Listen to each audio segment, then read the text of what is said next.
Bismillahirrahmanirrahim. Assalamualaikum warahmatullahi wabarakatuh. Selamat malam, saya ucapkan dari Tarakan, Kalimantan Utara. Perkenalkan, nama saya Nanda Arifando. Saya berasal dari Universitas Terbuka Tarakan dan jurusan saya yaitu dari Ilmu Pemerintahan.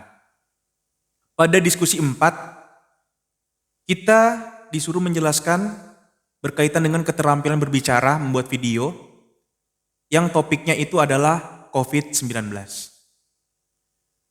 Untuk menjawab dari diskusi 4 ini, perkenankan saya untuk menjelaskan hasil tugas saya.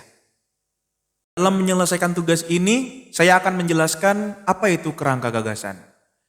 Dalam membuat kerangka gagasan yang topiknya COVID-19, kerangka gagasan ini berkaitan dengan susunan dan hubungan setiap gagasan yang akan menjadi pembahasan. Berdasarkan Akadia tahun 1994 mengemukakan dua macam kerangka gagasan yang dapat digunakan untuk mengembangkan gagasan, yaitu yang pertama adalah kerangka topik dan yang kedua adalah kerangka kalimat. Pada kesempatan kali ini saya akan mengemukakan tentang kerangka topik sebagai berikut. Kerangka topik adalah kerangka gagasan yang disusun dengan menuliskan rangkaian butir-butir dalam bentuk gagasan. Berikut ini saya akan menyampaikan contoh kerangka gagasan untuk kegiatan penyuluhan tentang bahaya dari COVID-19. Yang pertama adalah judul. Judul kita isi adalah COVID-19, penyakit yang menular dan berbahaya. Konteksnya adalah sambutan yang dibawakan oleh mahasiswa kepada tutor untuk melengkapi tugas diskusi 4 ini. Dan kita akan beralih ke kerangka. Yang pertama adalah pembukaan. Pembukaan itu terdiri dari adalah salam pembuka dan sapaan kehormatan. Kemudian ada ucapan syukur. Dan yang kedua adalah pengertian atau definisi dari COVID-19. Penyebab terjadinya COVID-19 dan dampak positif dan negatif yang terjadi selama masa pandemi COVID-19. Terutama dari bidang pendidikan, dari bidang ekonomi. Kemudian kita bisa mengisi dengan upaya pencegahan atau cara meredakan wabah COVID-19. Kemudian yang terakhir adalah penutup. Butir-butir pada contoh yang sudah saya sampaikan di atas berisi topik-topik gagasan yang akan saya kemukakan pada tugas saya kali ini. Dengan panduan topik-topik tersebut bisa menjadi arahan buat kita semua dalam menyampaikan gagasan dengan runtuh atau dengan baik ya. Jika dikembangkan kurang lebih kerangka tersebut akan menjadi paparan berikut ini. Assalamualaikum warahmatullahi wabarakatuh, selamat malam dan salam sejahtera bagi kita semua. Yang terhormat Ibu Fembrinda Sari, SPDMA sebagai tutor saya. Virus corona COVID-19 telah merenggut jutaan jiwa di seluruh dunia. Virus COVID-19 ini bisa dikatakan berbahaya dan bahkan mampu mengancam nyawa dan dalam hal ini telah menyebabkan terjadinya pandemi yang melanda di seluruh wilayah di dunia. Lantas, apa alasan mengapa virus COVID-19 ini berbahaya?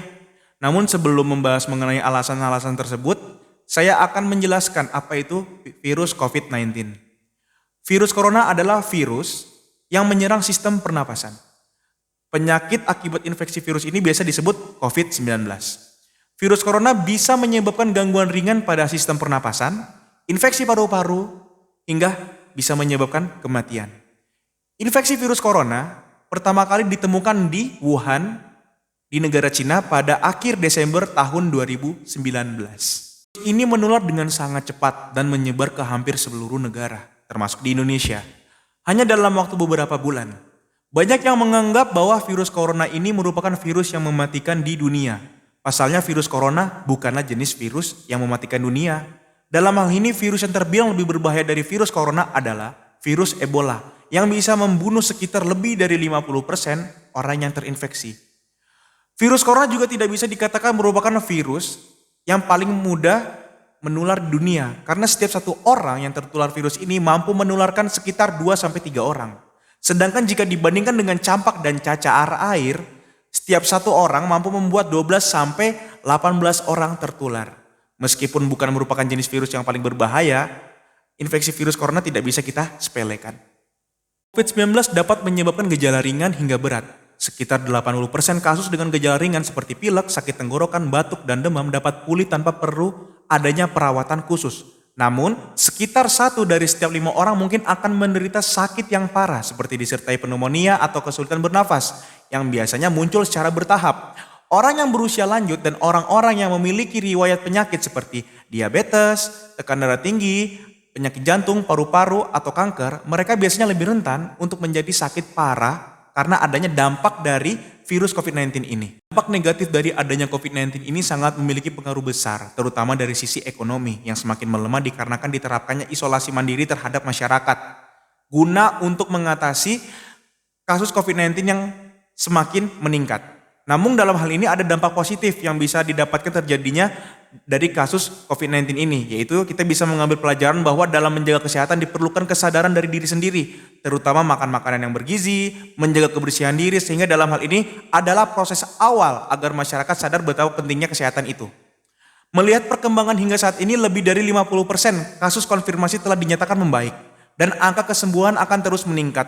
Dalam hal ini kita bisa mengetahui bahwa COVID-19 ini merupakan virus yang tidak bisa diremehkan dan kita harus mampu membuat terobosan dalam mencegah terjadinya COVID-19 ini.